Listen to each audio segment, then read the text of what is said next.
Yes, ma'am. I'm here. Hey, everybody. Aw. What's important is that you do that when I'm done. Then I'll know I was that I did all right. Let's see. So I was here in February. We figured out. Is that right? How many of you were here for that public meeting? I just want to kind of. Okay, so maybe a little less than half. So I will go through. Let me do some mood lighting. I saw some light switches over here because we got on the screen there that make it a little easier to see. So I think myself and the community of Ashland have been working together for maybe almost a year now. Is that right? Mm-hmm. So there was a competition, an open call. There were interviews. Then I was selected. And then I came up and I danced for y'all. And then I came back and I danced again for y'all. And this is my third time dancing for y'all. So I just want you to know that this is no willy-nilly process. This is a very thorough, rigorous process, very thoughtful. Met with a lot of stakeholders. Some of them I see here this evening. And so the idea here now is to, I've developed two concepts that are usually they're a little bit more developed than I typically would until we've made a choice. So the idea is to pick one, and then we'll finish refining it and making it happen.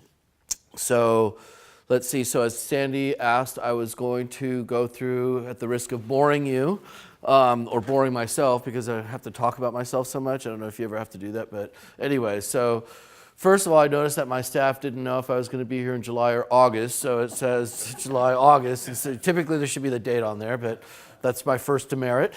Please, Vanna. Inspiring the spirit of humanity by bringing beauty and meaning into the world through art is really what drives me and has been driving me for 30 years. Let's see, do I just say tap? What's our keyword? Next. Okay, very good. Next. So I have a studio in Napa, California. That's where I've lived most of my life.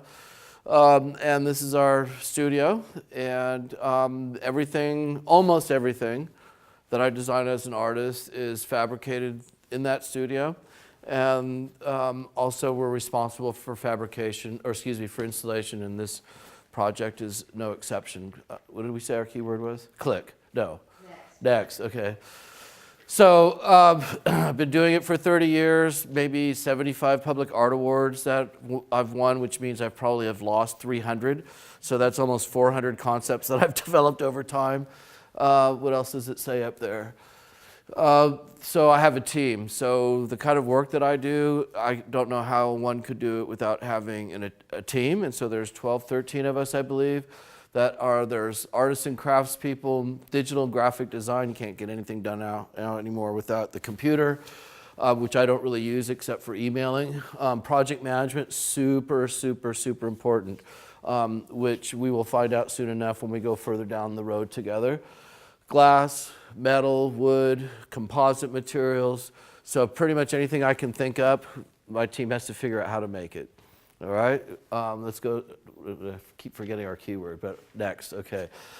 Just really quickly, telling a story, sense of place. Everything I do is site-specific. I'm a little bit old-fashioned when it comes to art. I think it should be beautiful and inspiring. Craftsmanship is super important because we want what we do to last for generations. So we don't have to come back and paint it in 5 years or Humpty Dumpty, fell off the wall, fix it, whatever. And of course, you want to be meaningful and relevant. Next. So we're probably, let's see, where are we? We're probably already in refinement stage. So exploring, researching, collaborating. We've been collaborating as a community and the artists together. Conceptual development. This is what we're going to look at today is a refinement from everything above that. And then, of course, you have to make it and you have to put it in. Next, please. So I just wanted to go through some case studies. So next. So this is called River of Light and Mountain Range. This is in California, actually. John Muir Medical Center, click. So the reason I'm showing that is because I'm always looking for the story. So, and what you'll notice, I should mention maybe, is that if you were to look at my body of work, you wouldn't necessarily know that that was one artist, because I don't have a signature style. Why don't I have a signature style is because every project is different, has its own story that it wants to tell. So telling a story at a theater corridor in Ashland is different than an airport in Houston, is different than a hospital in, I forgot where that was, Walnut Creek. Okay, so there's a 200-foot river of light, it's cast glass, and to the left and the right is a mountain range that's almost as long as a football field. Next, I'm not sure which other images I have here. So this brings you through the parking lot, through the meditation gardens, through the kiss and ride, and brings you to the front door. So the projects that I picked to share with you have there's a certain common thread there that a lot of them are very long, and they're really about wayfinding and making that experience of going one place to the other a little bit more interesting and compelling. Next, please. Playing with light, so and trying to blur the lines between art and nature, between art and landscape. So this is 2 layers of glass and 1 layer of Core 10 steel. So next, please. So working with light is very important. So and with our theater corridor, it's going to be also very important because it's kind of a dark, unfriendly passageway right now, and we're going to make it really bright and exciting and fun to be there. Next. So let's see, his name must be Woody or something. This is in White Rock. This is just outside of Vancouver. This was a logging community, a very small community, click. So we started making models, just very rough, kind of like what I'm sharing with you today. Next. They harvested a lot of cedar out of there, so we brought in cedar lumber from their community and brought it back to the studio and worked it. And you could see they're still getting used to these high rises in this very low rise, small, almost a village that turned into a town. And now they're kind of city slickers and they're not entirely comfortable with it, but that's not I didn't do any of that. But you know, we're trying to do some placemaking, place where people gather, click, or next. Create a little amphitheater that's very much collaborating with public works like we'll be doing here. It's collaborating with the landscape architect, click. We incorporated some fiber optic lighting in it, so it has some beautiful glimmer to it. Next, please. And again. 30 tons of steel from the World Trade Center. Pretty somber subject matter. I don't want to be a Debbie Downer, but it was a very, it's a very meaningful, deeply felt project and creative process. So those huge panels of glass have all the victims' names embedded into it. We created more than just a memorial sculpture, but actually a whole memorial park, click. It's meant to be very much used on an everyday basis, as well as being that one time a year where there is a ceremony there, click. Unfortunately for our project, we don't have much room for landscaping and any of that, but we're gonna get into that in a minute. We have to kind of work with what we have and what we don't. Click. This is aluminum yucca, so this is what's called a gateway project. So this welcomes you to the city of Albuquerque. So starting with a little sketch, made a model, then a 3D image, click. And it's 22 feet tall. These are recycled fuel tanks from military aircraft. And really announces that you've arrived at Albuquerque. The yucca is the state flower, as it turns out. And maybe 50% of the population of Albuquerque is some way related to Air Force. And so there was that relevancy to their community, click.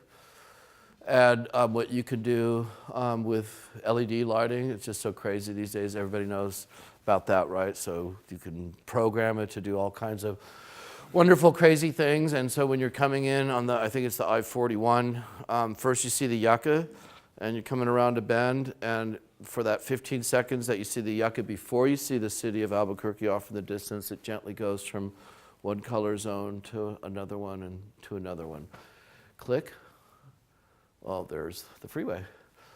So it runs parallel to the original Route 66. So when you think of Route 66, you're thinking about eating a hamburger and a giant cowboy hat, and that whole Route 66 culture was part of what fed the creativity or creative thought there.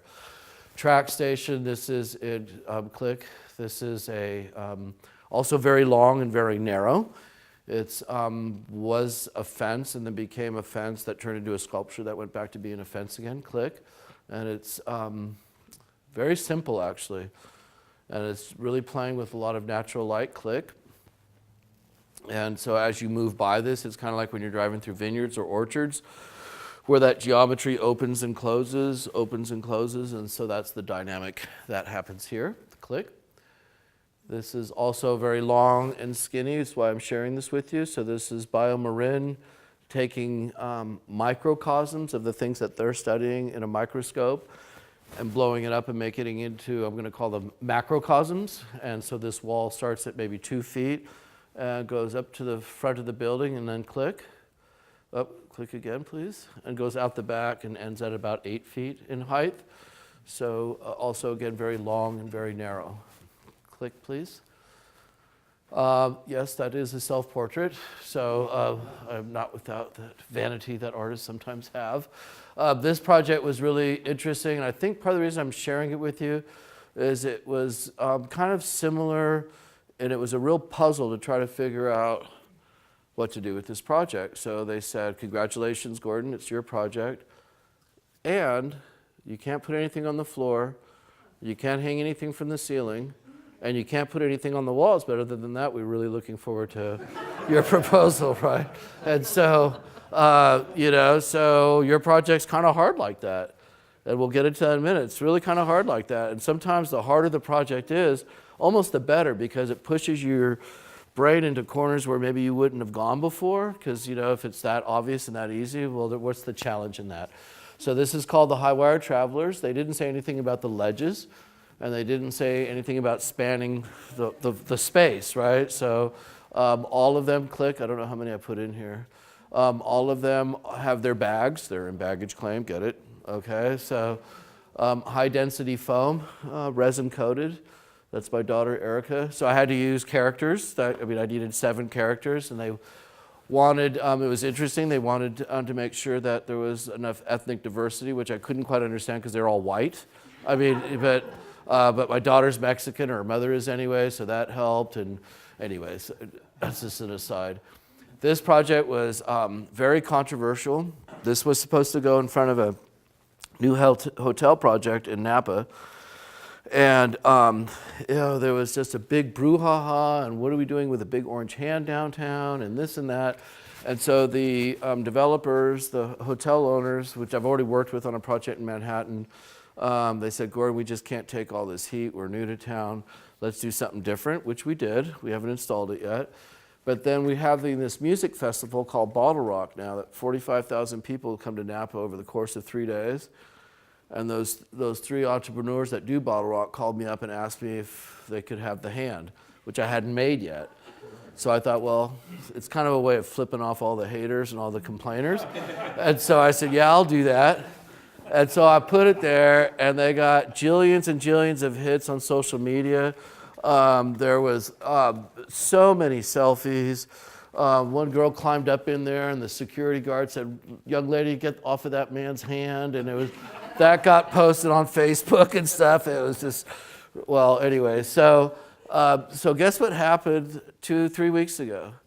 The hotel people, the president called me, could I come downtown? Can you come down? And I'm like, sure. I'm like, what do they need? We're already, maybe it's something about the installation. I gave me a tour and stuff. And he goes, Gordon, it's kind of awkward, but could we have that hand back? Because it's a placemaker. Right? It's a placemaker, but sometimes at first it freaks people out. Like when we talk about our bouncy ball or our Shakespearean poses, some people at first are going to wonder what that is, but this is a way of me telling you, just trust me a little bit. So I know. Let's go to the next one. This is an 18-foot fork with, about 10,000 forks welded onto it, so that helps you find the restaurant. Next, please. And this one's titled, Is That Bob and Margaret? So there's something called the CIA, the good one, Culinary Institute of America. So and they have 1, 2, 3, they have like a half a dozen campuses. One of them now is their newly acquired, what for us in Napa is called Copia, which Bob and Margaret, who have recently passed away, funded and sponsored and whatnot. That was maybe a $40 million, $50 million project that failed, and now it's come back. And so I'm walking around with the president, and yeah, we're going to do something there. And he goes, Gordon, what can you do about that tower? And I'm thinking, well, what's wrong with the tower? Well, I don't know. It's just bugs me. And so, I swear, by the time I pull out of the parking lot, it already clicked in my head. What a way to honor them and their legacy, and they're toasting the Napa Valley.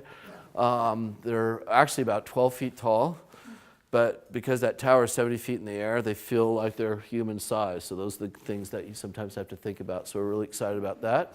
Click. Oh, finally, okay. So there's our little sliver. Everybody see where we are? Right? So we are about from here to that wall. That's how much width we have. All right? Let's go to the next one. These are some of our goals, right? If you have some other ones, I'll bet you I've already met them, but let's just find out. So we want to enhance the experience of pedestrians. Actually, I think we want to even encourage pedestrians to use it in the first place, right? A sense of place. This place, Ashland. This place, not another place, this place. Establish a distinctive landmark compatible with downtown, a landmark for sure, like that hand maybe was, or Bob and Margaret, or we want to activate the space. We want to connect the theater campus and Main Street, right? We don't call it the theater corridor for nothing. And of course, there's that community pride and engagement. So click. So these are just from the first presentation. I don't think we have to talk about that. I think we know where we are and who we are and all of that, right? So click it again. So early days. So the top left image, I'm not sure I remember why I put that red circle there, but the red circle is probably there because we can't touch that wall. You can't even touch it with a coat of paint, right? That's private property. So the wall is a no-go. No-go. Okay, maybe you could use that retaining wall, sort of, kind of, but that's kind of lame, right? I mean, what are you going to do with it doesn't go all the way up. It only goes partially up.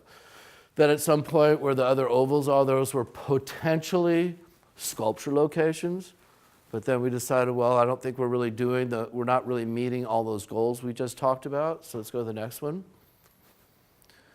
Oh, we have a big fat utility box there. So I would recommend, we could talk about that later, but I recommend it's a pretty simple box that you could build and powder coat it in a nice color, and you don't have to look at that every day.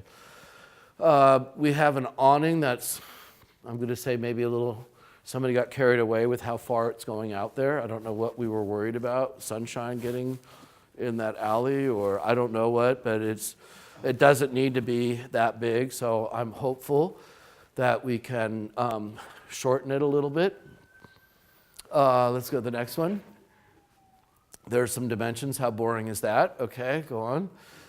So these are the things that are kind of bouncing around in my head when I'm thinking about what do you do with this little skinny, dark corridor that you can't touch the walls, and there's really no room to.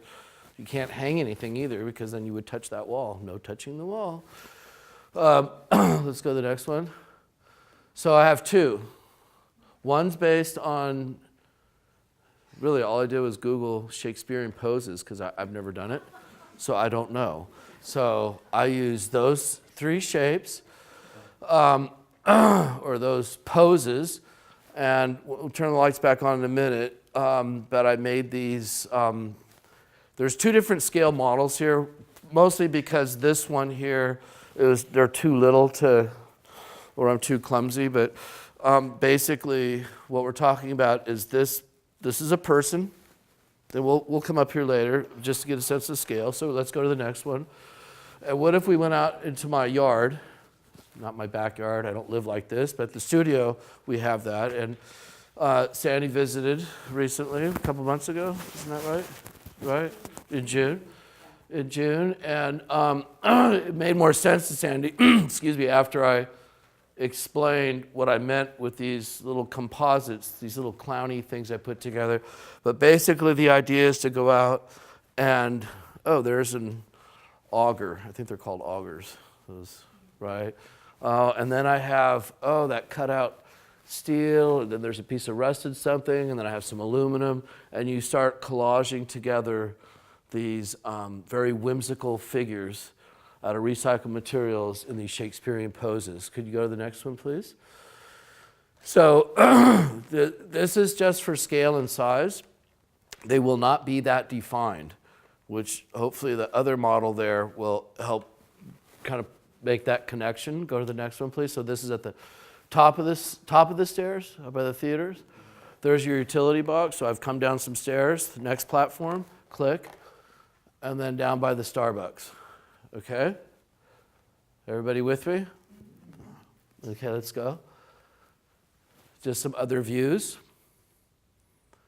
And so go back one, please. So, making sure that while you're designing and you're trying to do the right thing and have a good time and placemaking, all those things, but also there's like these public nuisance things about hitting your head every time you walk down there, or that you can't cut yourself, or so you have to be thinking about those things too. So this was a way of, you see where that figure's arm is. It must be at 8 or 9 feet, so it's not an obstruction. Next, please.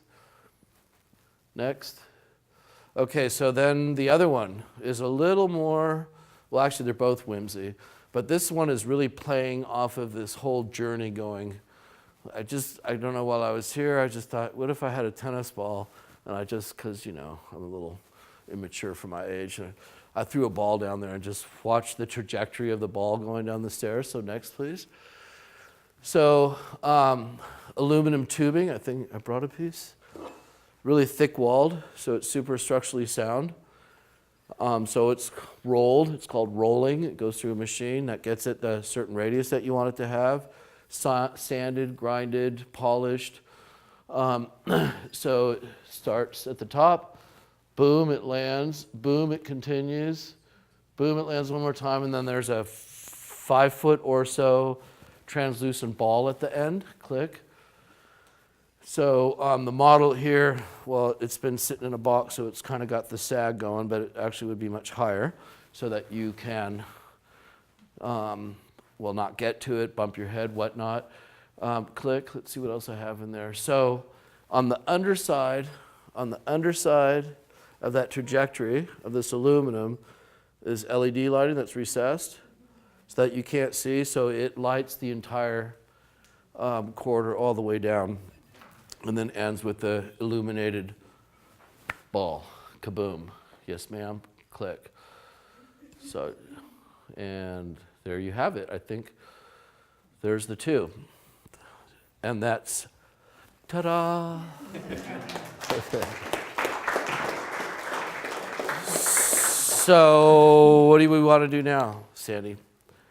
Question? Yep, Margaret. On the figures, you talked about Yep. the LED lighting on the ball. Yeah, I skipped that. Sorry, you're right. Can you talk about the lighting? Yep. So the bouncing ball, you'll have a high degree of certainty what it's going to look like. With the Shakespearean figures, you will know what they look like when I deliver them. Okay, because I'm out in the shop with my boys and girls, and it's Johnny, artist on the spot, saying, wait a minute, grab that, do this, do that. And so then, while we're doing that, then I'm going to figure out how lighting is going to show up. Is it going to be a light at the top of his head that lights up his hair on fire? Or is it in the leg? Or are we just going to be at the base of each one, front and back? So we're lighting up the figure, kind of washing it in light. So they will have specialty lighting, dedicated lighting with certainty. They will not be able to light the entire corridor the way the bouncing ball does. That doesn't mean that one's better than the other, but we can't have everything in everything, if that makes sense. Yes, sir? Following up on that, the lighting in the lines of the trajectory, Are they spots or is that a continuous line? It's a continuous line, is how I'm picturing it. So, you know, I'm standing there and I can look up and I'll see it, and LED is not a continuous line, it's a series of dots, of course, right? But the paving around it will just be a very even wash. Yes, ma'am. Does the light color change, or is it just one color? It could, I don't know. That's kind of a function of what creatively I and we want to express. Sometimes I think it's too much to have everything going all crazy with light, so I think it might be more elegant to have it white light on the trajectory. Maybe the ball's the only thing that changes in color, so don't know yet. Yes, sir? Explain your concepts. Would it be helpful for us to get up and walk around and get a little closer? Yes, it would, but before we do, it's easier for to do some Q&A if everybody just stays where they are so I can see you. Yes, ma'am. But yes, we will, for sure. Yes, ma'am. Do you have a favorite? Not telling.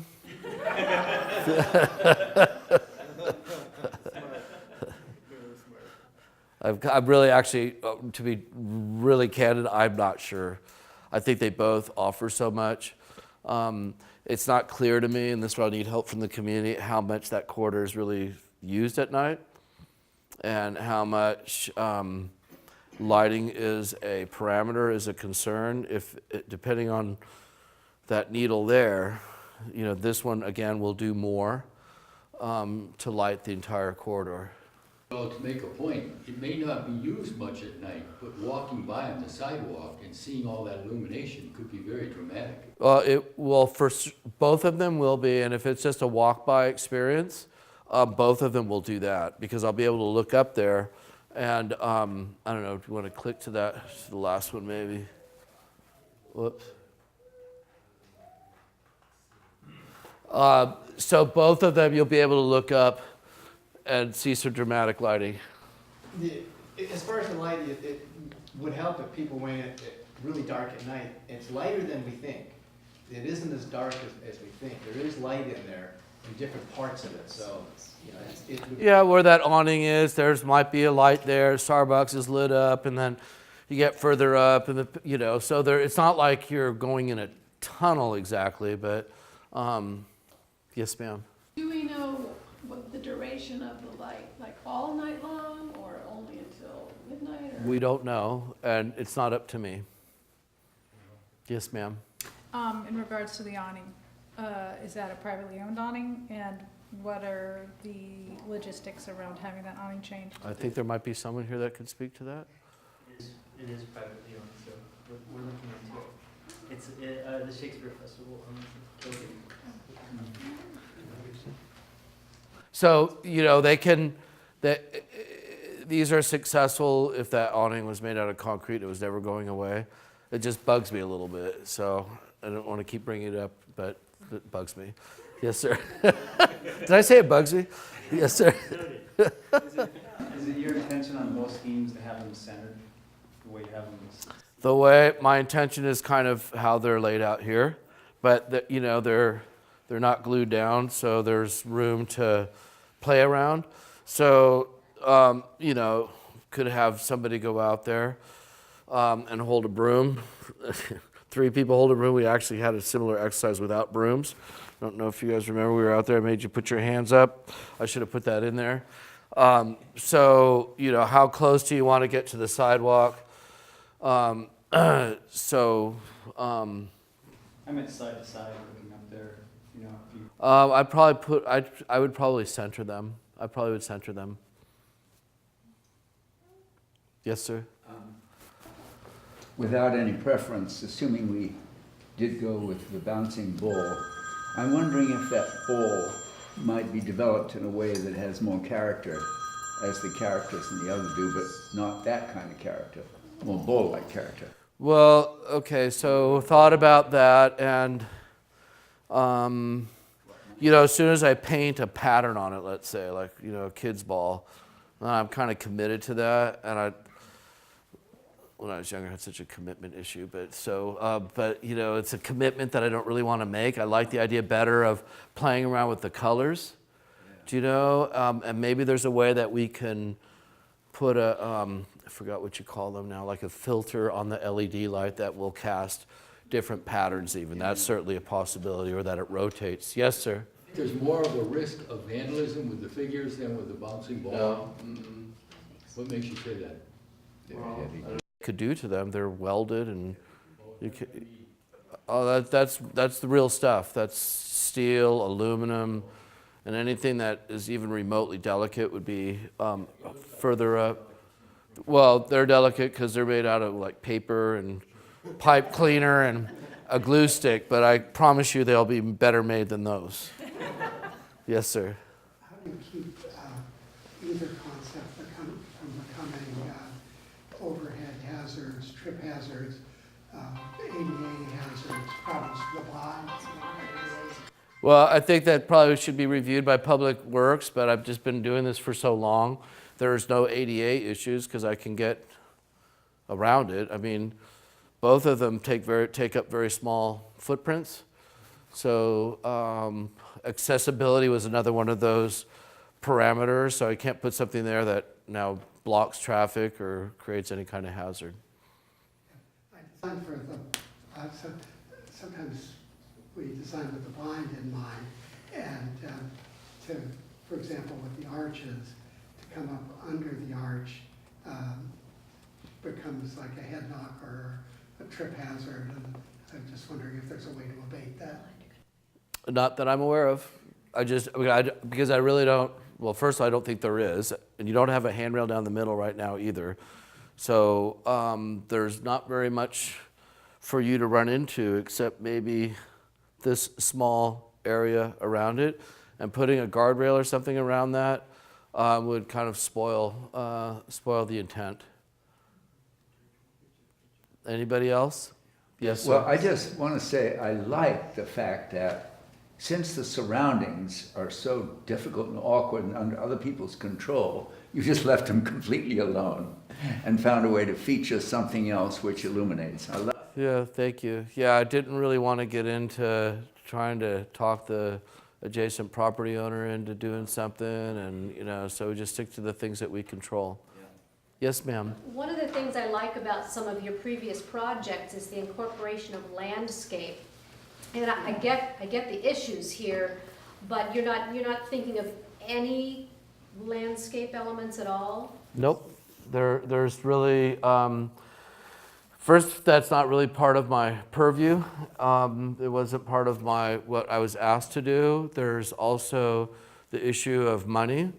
There's the issue of irrigation. There's the issue of natural light. There's there's just all kinds of issues around that. So the only thing I could have done, I suppose, is try to make those kind of plant features, but I don't really use plants as art. Well, if y'all don't take care of them, then they die, and we're starting from over again. Okay, speechless? Yes, sir? What's the diameter of these arches? The piping is about that big around. Mm-hmm. Where's the sample? I had a sample here a minute ago. Oh, it's right up there. That's a cross section. Mm-hmm. So, if there's no more questions, I'm in no rush. I'm staying till tomorrow. Yes, ma'am? I'm wondering where the ball came from. Like, it's coming from.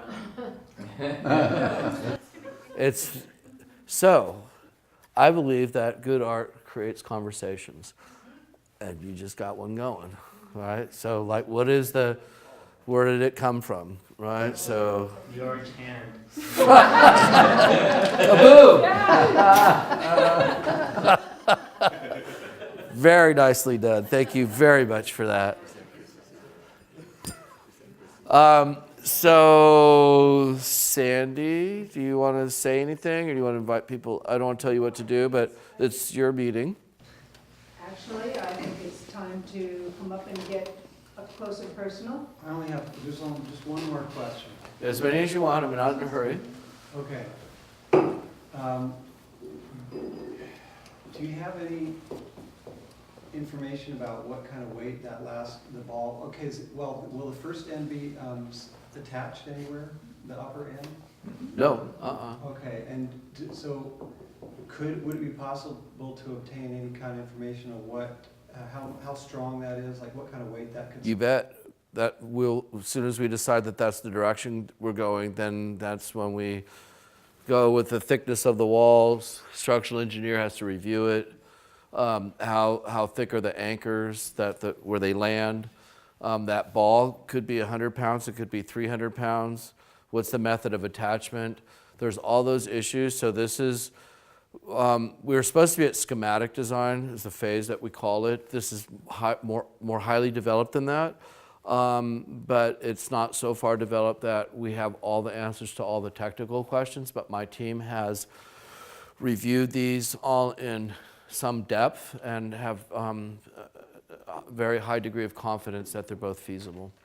So the idea is that the engineering would be done on that project if it was chosen, and it would be done in a way to make it, because I mean, I think it's safe to assume that there's, the first weekend, there's going to be 10 people climbing up and hanging on the end. Well, I don't know how they would get up there unless they got on one another's shoulders or did a Chinese pyramid or something. I mean, it's... Start from the ground. Oh, climb up it that way? Well, sure.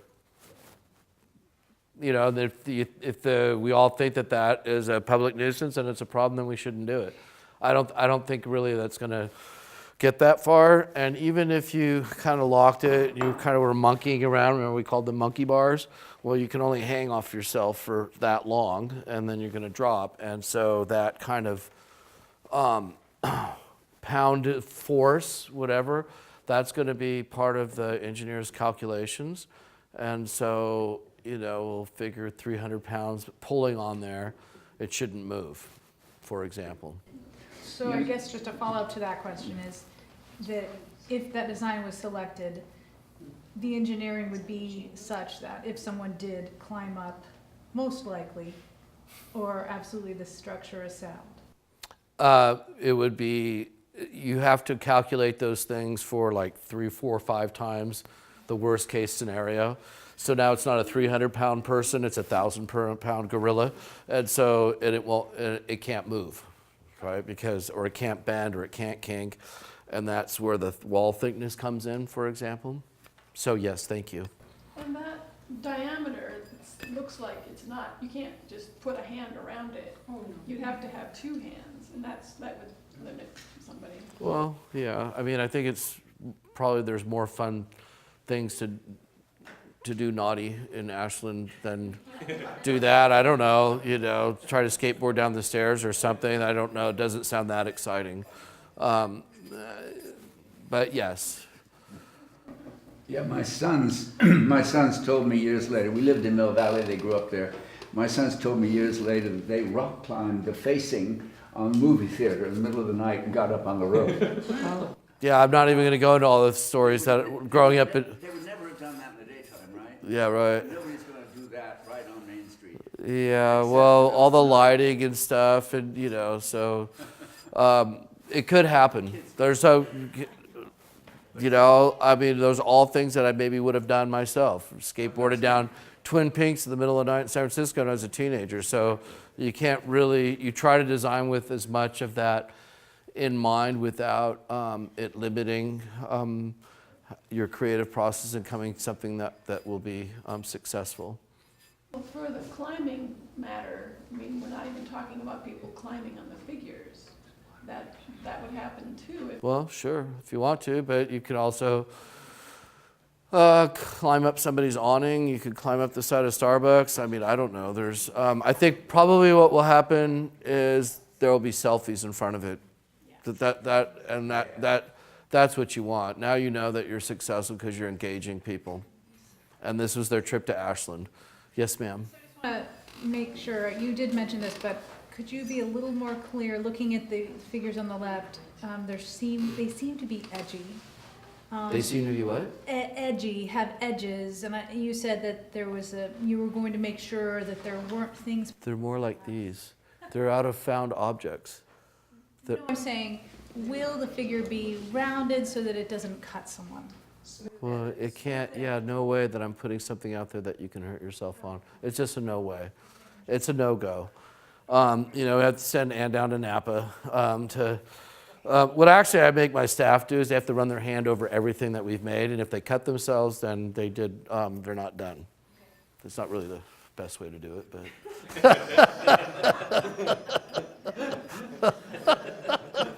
Naughty, naughty. I don't know why they're so loyal. Other questions?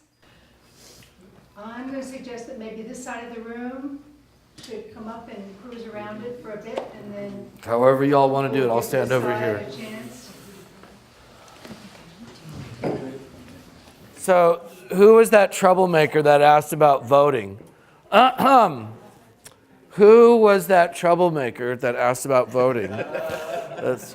Who likes the bouncy ball? Who likes the figures? Bouncy balls have it.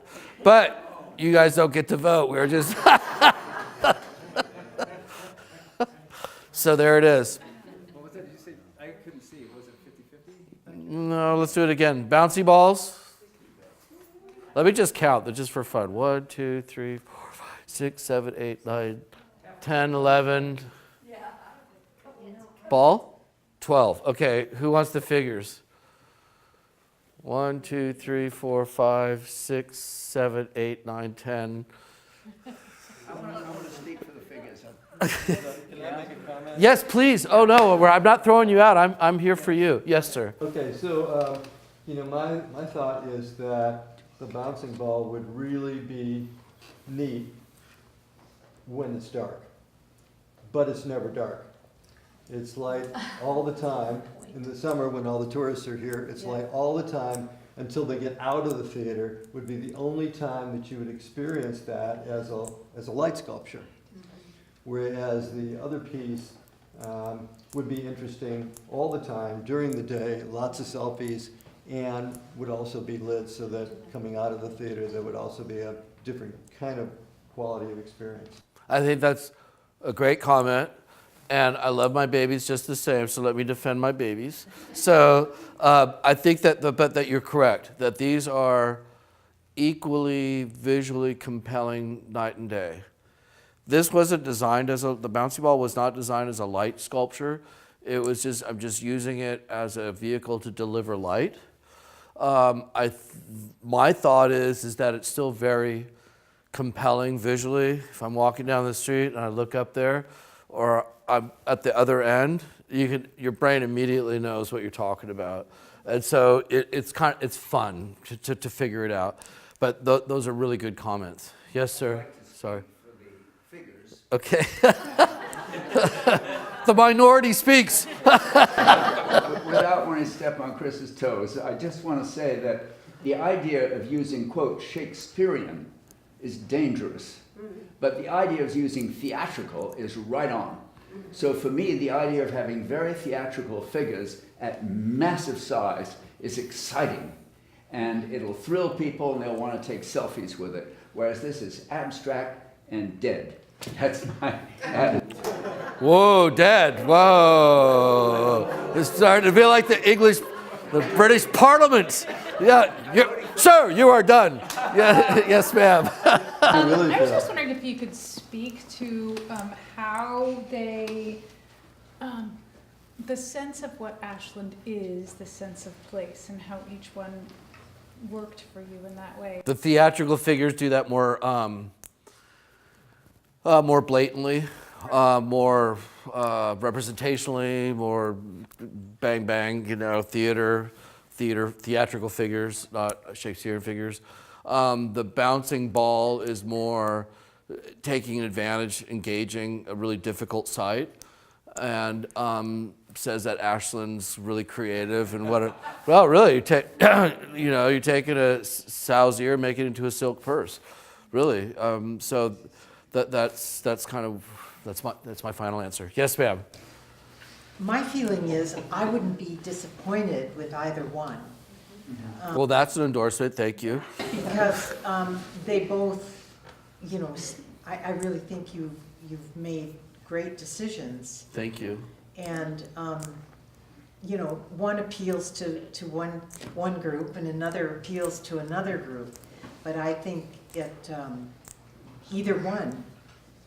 And the point that I guess I feel is the fact that I came tonight and heard everything you said and saw everything, that I'm in, you know, I can speak, whereas other people have not participated, and therefore, you know, we're really very blatant in the newspaper about other projects.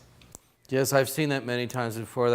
I think that's why we're being, I'm going to say we, even though I don't live here and I'm not part of your community, but I hope to be in this way anyways, that I think we're being extra careful this time to make sure that we have engaged the public and that so many of you have attended, and there was a lot the last time, and those that will surely complain because we are humans and there's always somebody that says something like it's dead. No,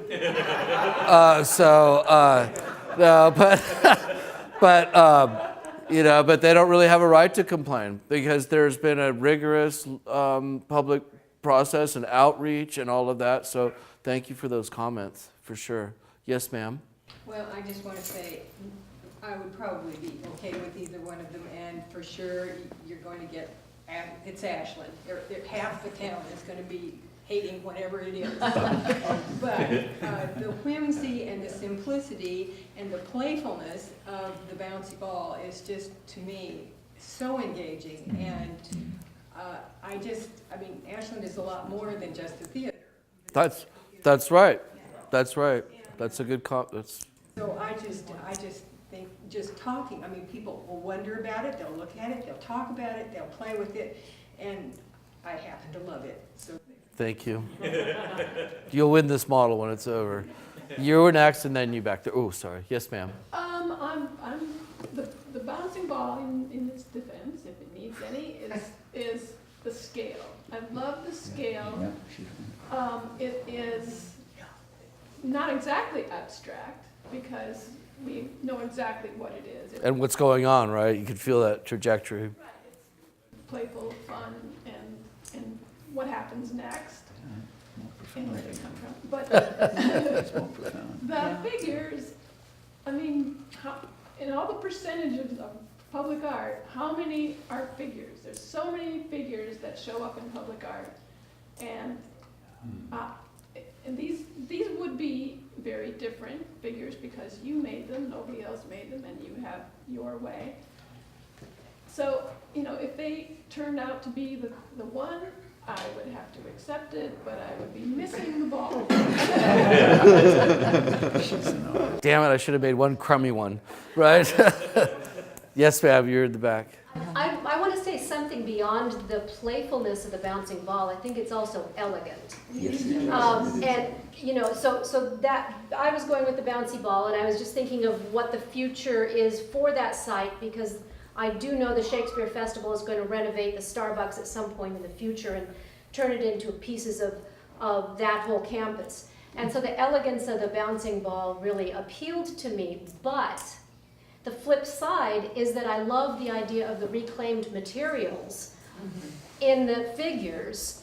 I would just hope that they didn't look too much like the bronze frieze outside of the chamber on the wall with figures on it that's really close by to this. Okay. It's very close. And so it would be maybe good to look at what those figures are and not do the same sort of thing. But I do love the reclaimed materials. That's a very cool aspect. Yeah, and what I didn't share with y'all, just in the interest of time, is I do a lot, let's call it studio art, so fine art for myself or whatever, and I work a lot with repurposed materials, and it can be so fun, and you know, the material that you're using has a history. It's kind of a touchstone. You don't know where that came from or whatever.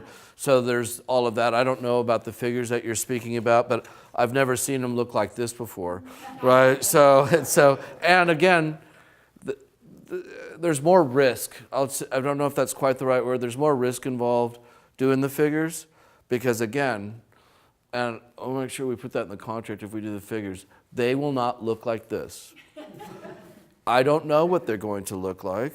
Nobody does, which makes my staff very nervous because, well, what are we gonna, I don't know, and all of that. So the risk is, as a community then, is you won't really know what you're getting except that they're theatrical poses that are figurative and whimsical and made out of repurposed materials. That's what I can guarantee.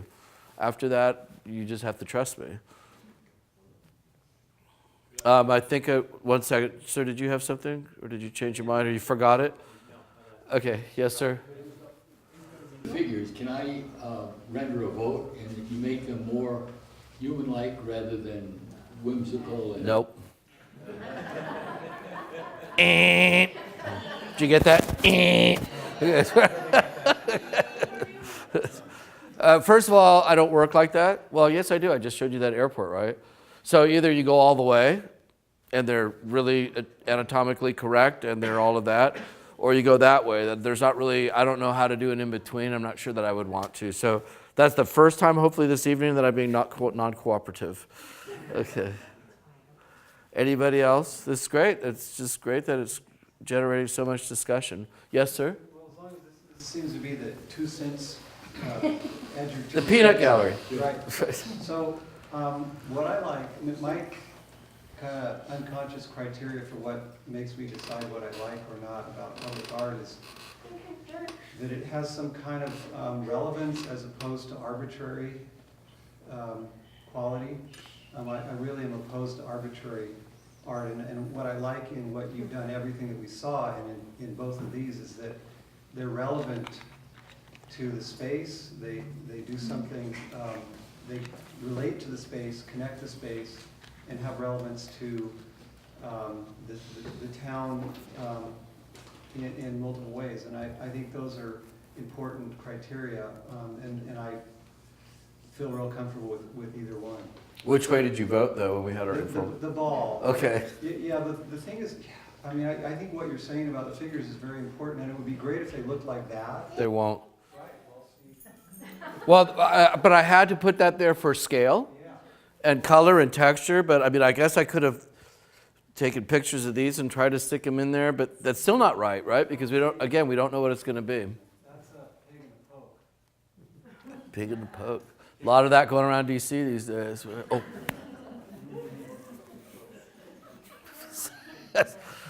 Oh. Sorry. Anybody else? Yes, sir. You could tell them it's the ball of wax that sort of symbolizes Ashland's. Wow. I don't think so.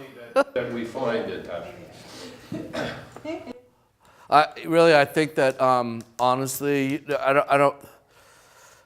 Part of the reason I shared that hand thing was just, I think once either one of these gets installed, I think it will be, and my goal is for it to be embraced and beloved, and I believe that that's what will happen.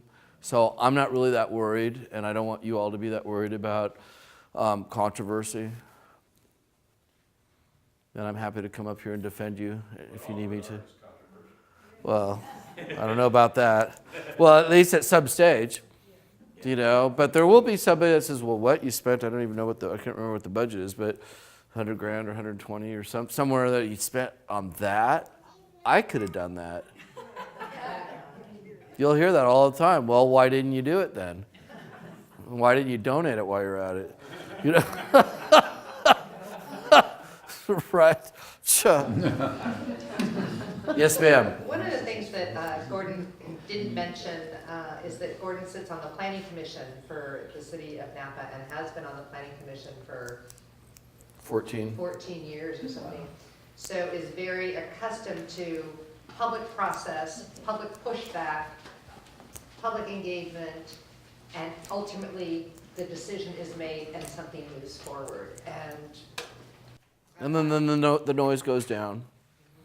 Noise comes up, noise goes down. But you know, if you stand by the truth of your convictions, and you know that you went through a process that was deep and rigorous. And part of the reason I showed you past work so that you have confidence that you're working with somebody that in my own little zone called public art, that I know what I'm doing. We're clean. That's all. Kind of takes that leap of faith. So Sandy's going to tell you a story about cleaning. And that poor thing, I can't believe she's still standing here. She had a little tussle with the vacuum cleaner. Yes, sir. Was that it? We done? I was about to say, thanks. Oh, you're welcome.